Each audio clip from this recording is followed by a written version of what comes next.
जय हिंद दोस्तों, आप सभी का स्वागत है आपके अपने YouTube चैनल बिहार एजुकेशन। मैं सनी देवल आपके तय समय पर फिर से आ गया हूँ संध्या 5 बजे।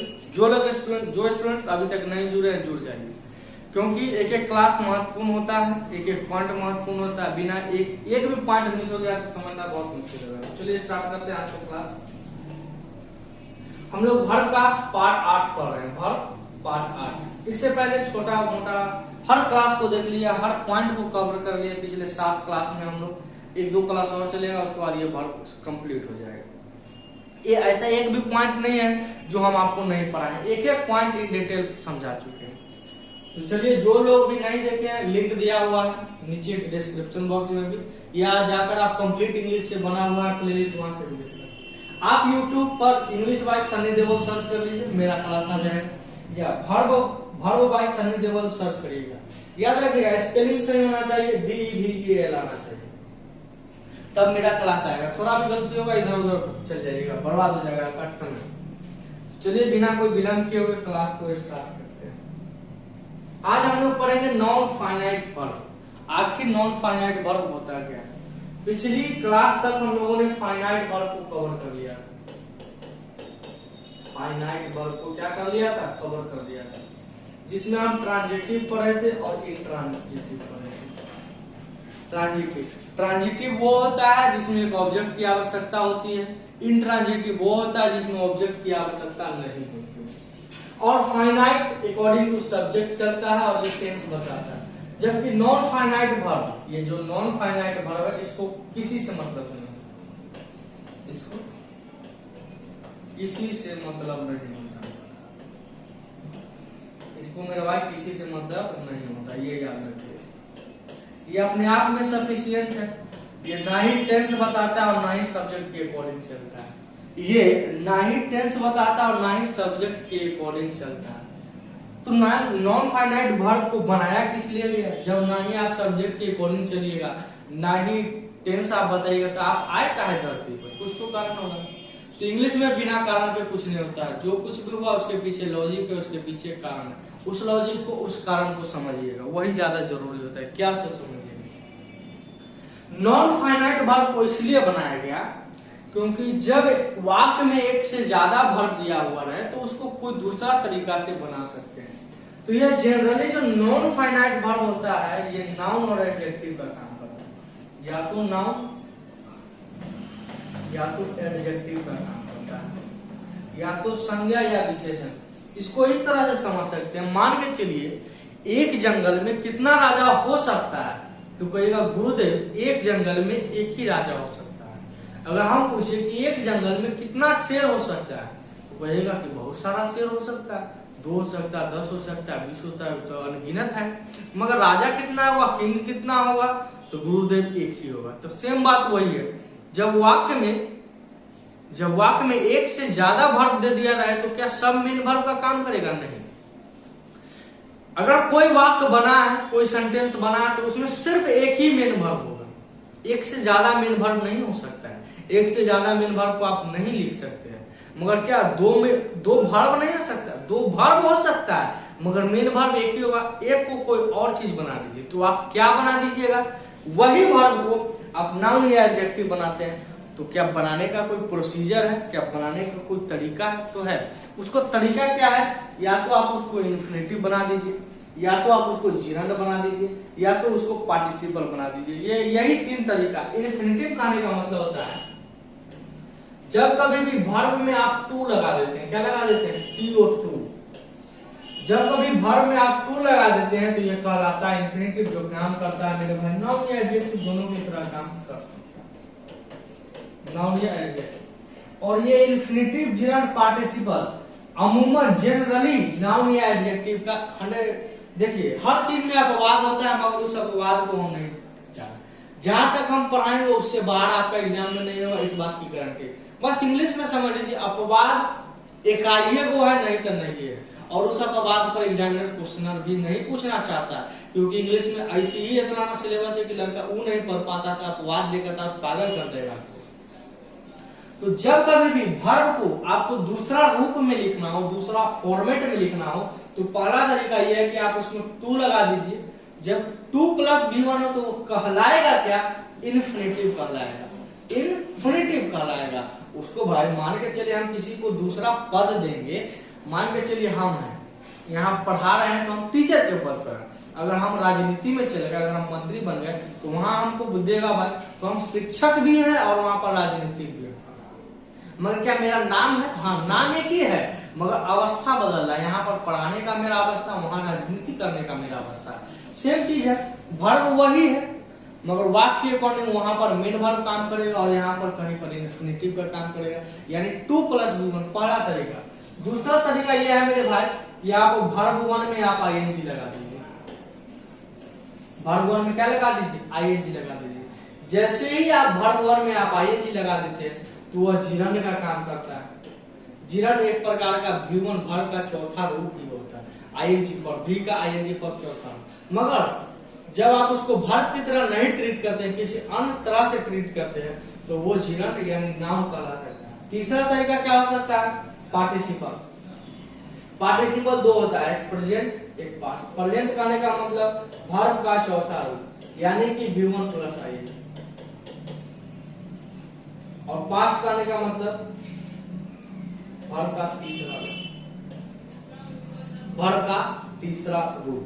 यही है कहानी, इतना तक आपको समझ में आएगा। एक बार फिर से समझा लेते। नॉन फाइनाइट वर्ब को जब वर्ब की तरह न किसी अन्य की तरह ट्रीट करना होता है तो इसका इस्तेमाल होता है। इसमें 3 भाग, इन्फिनेटिव, जिरंड, पार्टिसिपल। इन्फिनेटिव जब वर्ब में आप टू लगा देते हैं तो वो इन्फिनेटिव की तरह काम करता है। जिरंड जब आप वर्ब में ing लगा देते हैं तो वो जिरंड, और पार्टिसिपल V3 और V4 होता है। यहाँ तक क्लियर हो गया होगा।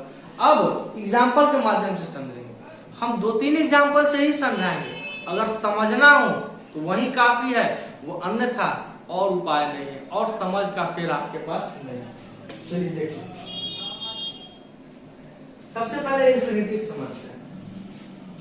क्या समझते हैं इन्फिनेटिव?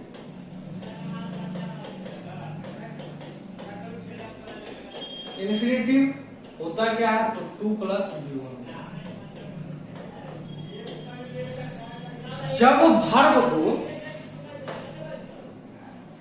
जब वर्ब को आप वर्ब की तरह न ट्रीट करते हैं, नाउन या एडजेक्टिव की तरह ट्रीट करते हैं, नाउन या एडजेक्टिव की तरह ट्रीट करते हैं तो वो इन्फिनेटिव। तीसरा 3 तरीका होता है, जो पहला तरीका इन्फिनेटिव हो सकता है।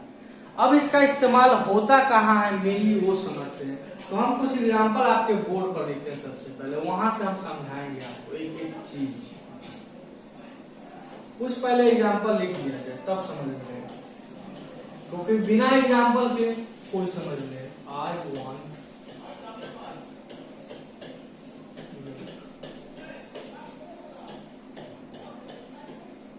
I want to drink milk.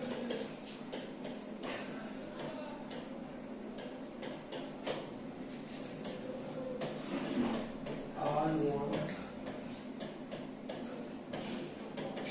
drink milk.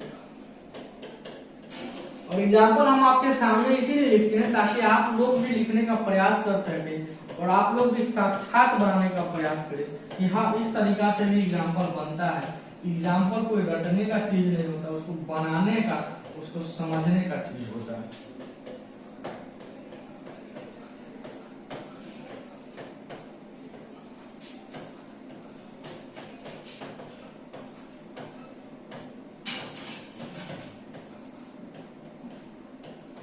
चलिए, आपके बोर्ड पर हमने बहुत सारे एग्जाम्पल, 5 एग्जाम्पल लिखा, उसको समझाते हैं और समझते हैं। सबसे पहले तो आप ये काम करिए मेरे भाई,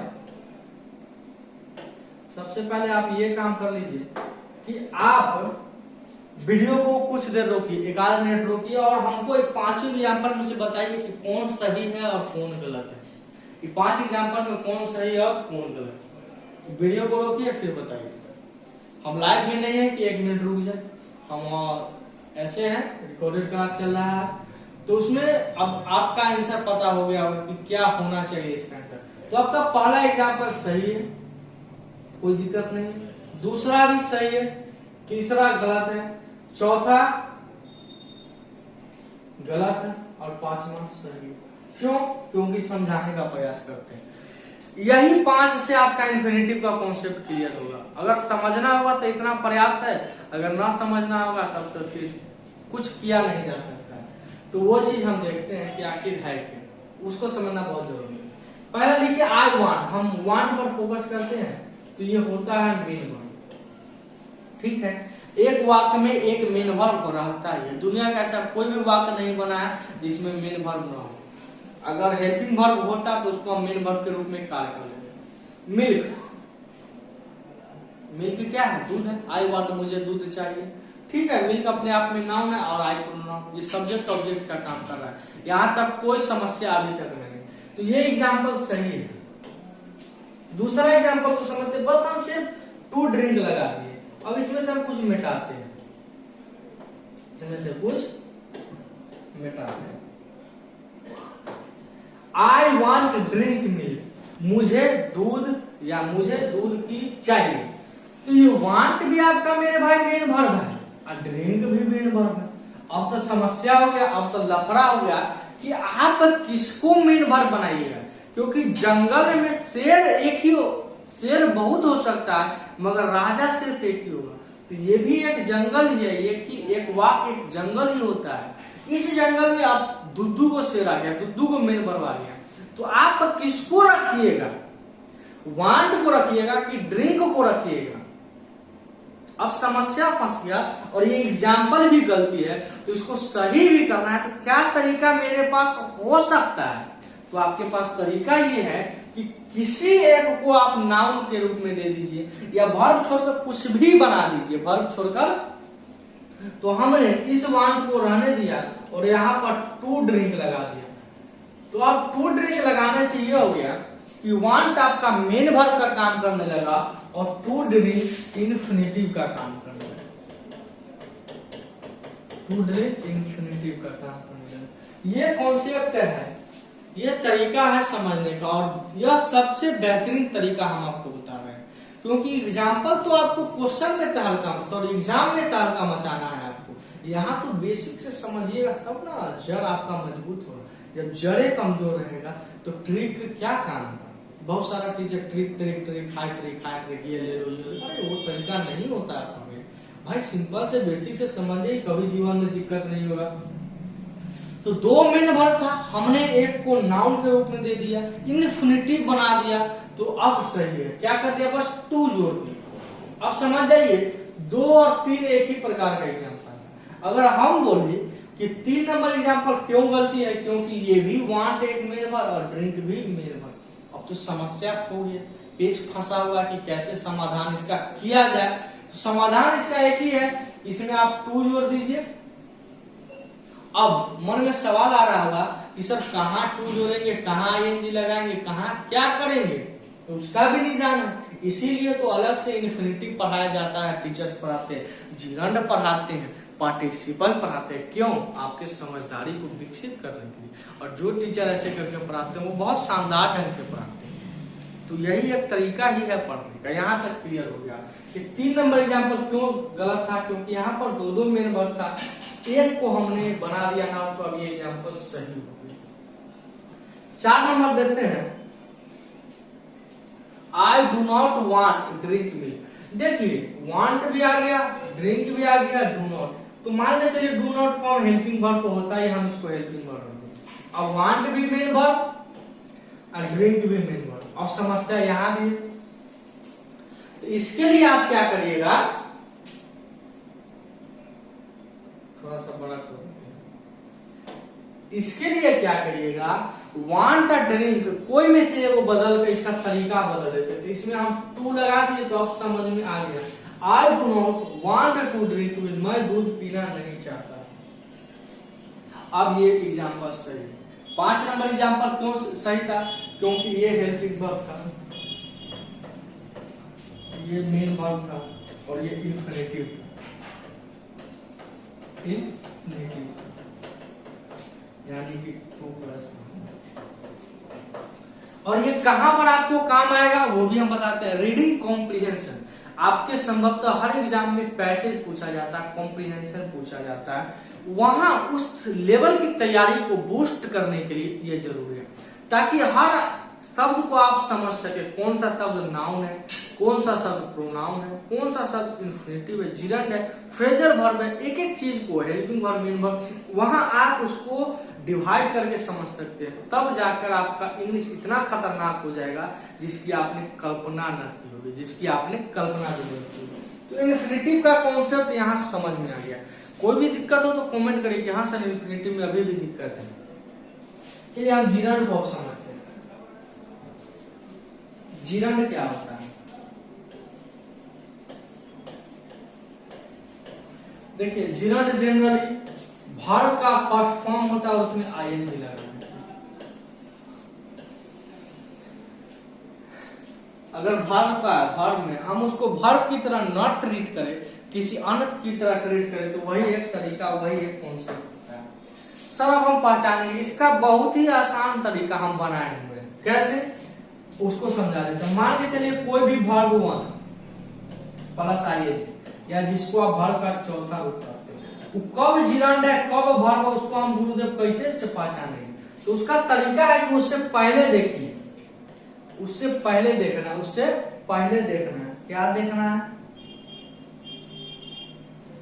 समझ जाइए, उससे पहले क्या देखना है और उसके बाद में क्या देखना है। अगर वर्ब वन प्लस आईएनजी से पहले कोई भी हेल्पिंग वर्ब रहा, कोई भी हेल्पिंग वर्ब रहा, अगर हेल्पिंग वर्ब हुआ तब वो काम करेगा मेरे भाई वर्ब का, तब वो काम करेगा वर्ब का। हमें यहां लिख देते हैं।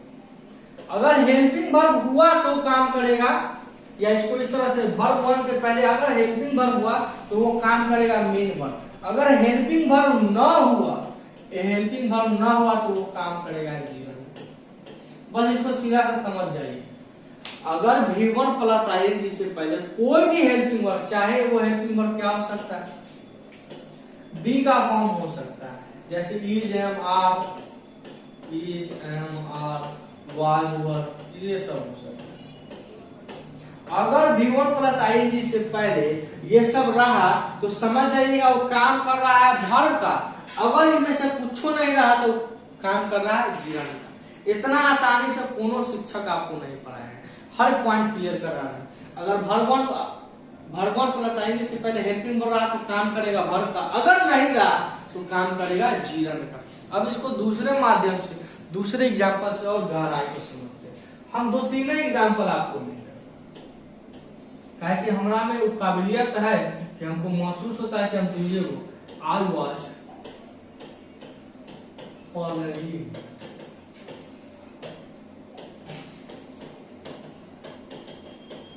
प्लेइंग।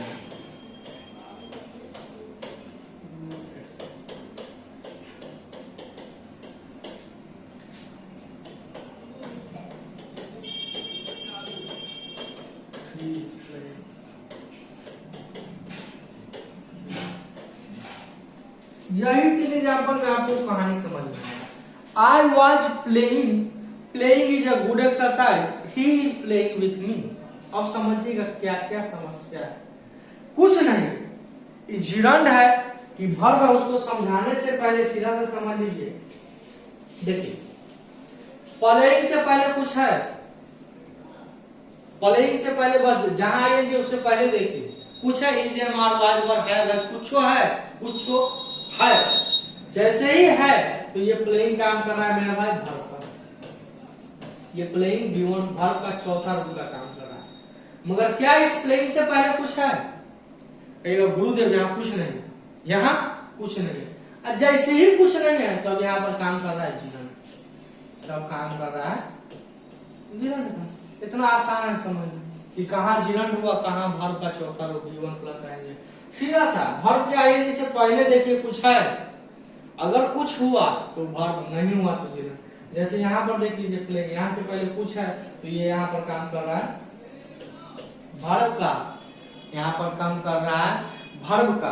अब कुछ वर्ब ऐसे भी होते हैं, मान के चलिए, जिसको आप V1 प्लस आईएनजी से बनाते तो हैं मगर वो एक्चुअल में होता नहीं। बहुत सारा ऐसा वर्ब है जो वास्तव में होता है और नहीं भी होता है। तो वो सब जब हम इंफिनिटिव और जिरंड इन डिटेल में पढ़ेंगे मेरे भाई, तब जाके कहेंगे कि कहां पर क्या समस्या है। जब इन्फिनेटिव जिरंड डिटेल में पढ़ेंगे। अब पार्टिसिपल पर आते हैं। चलिए अब पार्टिसिपल को समझते हैं, क्योंकि इन्फिनेटिव समझ लिया, जिरंड समझ लिया, पार्टी। कल का क्लास हम लोग पढ़ेंगे इन्फिनेटिव, जिरंड, पार्टिसिपल, तीन कॉन्सेप्ट बचा हुआ। अब 3 कॉन्सेप्ट को मैक्सिमम 3 क्लास में हम कंप्लीट करें मैक्सिमम।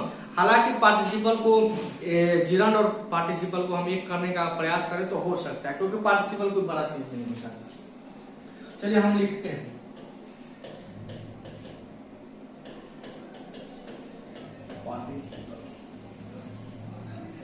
पार्टिसिपल क्या होता है मेरे भाई, हम बताएं तो एक प्रेजेंट होता है, या जिसको आप प्रेजेंट पार्टिसिपल कहते हैं, और एक मेरे भाई past participle.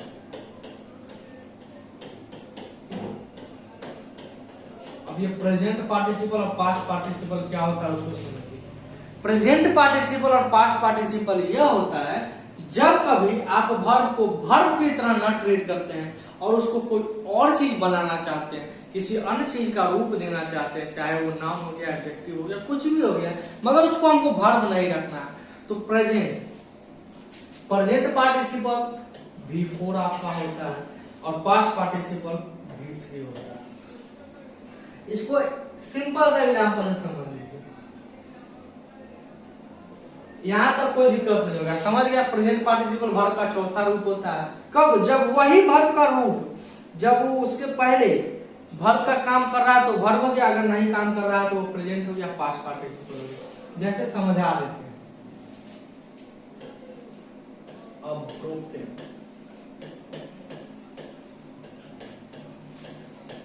glass is dangerous for child.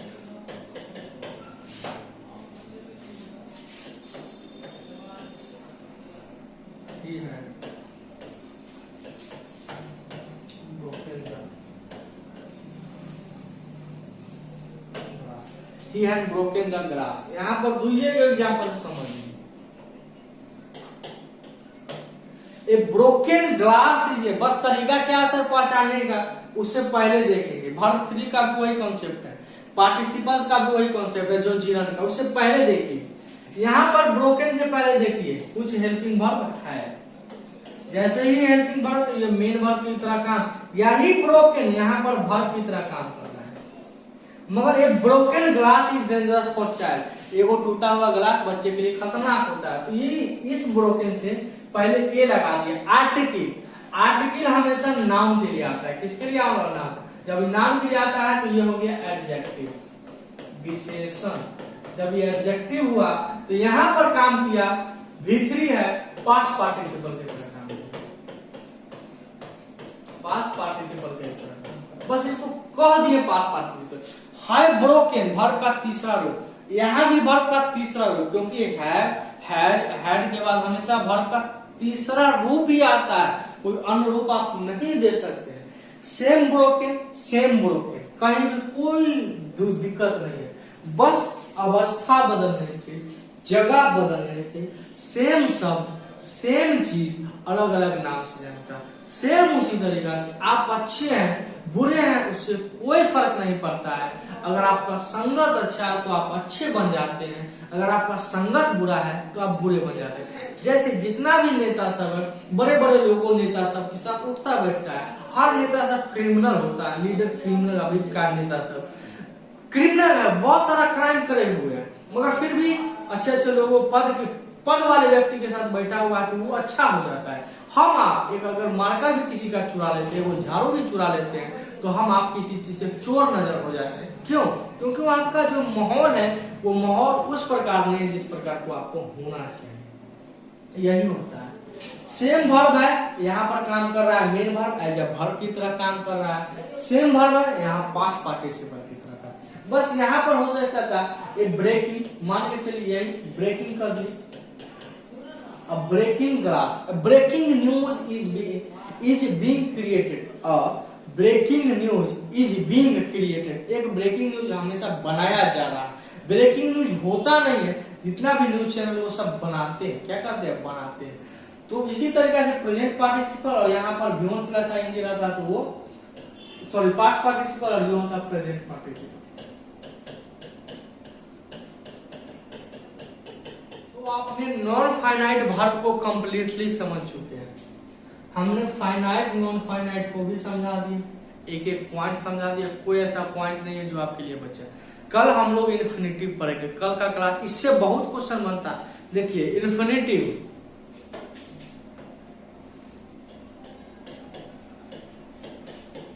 Infinitive, gerund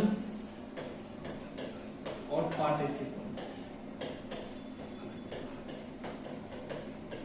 infinitive, gerund और पार्टिसिपल, ये आपके एग्जाम से यहाँ तक बहुत क्वेश्चन, हालांकि क्वेश्चन तो सबसे ज्यादा बनता है हर चैप्टर से, मगर यहाँ से भी क्वेश्चन आपके। तो कल का क्लास मिस नहीं करना है आप लोगों को, समय से 5 बजे आए। जो लोग भी समय से नहीं आ पाते उसको प्रयास करिए समय निकाल कर आने के लिए, एक एक चीज को समझा रहे हैं। जैसे ही हमारा कॉन्सेप्ट होगा, आपका भर का जितना अभी तक क्वेश्चन हो सकता है, हम लोग प्रयास कर रहे हैं 500 प्लस क्वेश्चन को कलेक्ट करने।